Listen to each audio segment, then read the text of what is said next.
राजेश एक छोटे से गांव का युवक था। वह अक्सर देर रात तक खेतों में काम करता था।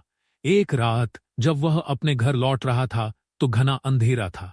चांदनी भी धुंधली थी और आसपास केवल सन्नाटा पसरा हुआ था। रास्ते में उसे एक पेड़ के नीचे एक अजनबी बैठा हुआ दिखा। उसकी काली चादर से केवल उसकी चमकती आंखें दिखाई दे रही थी। अजनबी ने राजेश को रोकते हुए पूछा, कहां जा रहे हो इतनी रात को? राजेश थोड़ा घबराया, लेकिन उसने जवाब दिया, अपने घर जा रहा हूं। अजनबी ने धीमी आवाज में कहा, इस रास्ते पर मत जाओ, वहां एक छाया रहती है। राजेश ने उसे अनदेखा कर दिया और आगे बढ़ने लगा। जैसे ही वह थोड़ी दूर पहुंचा, उसे अपने पीछे किसी के चलने की आवाज सुनाई दी।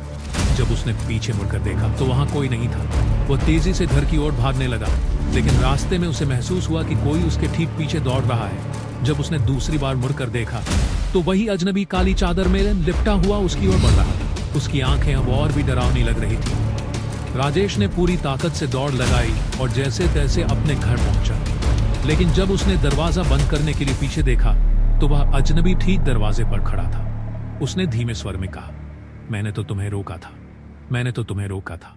अगले दिन सुबह लोग राजेश के घर पहुंचे, लेकिन राजेश गायब था। बस उसके दरवाजे पर मिट्टी पर कुछ अजीब निशान थे, जैसे किसी ने उसे घसीट कर कहीं ले जाया हो। आज भी गांव वाले उस रास्ते पर रात को जाने से डरते हैं, क्योंकि कहते हैं वहां अब भी वो अजनबी दिखता है।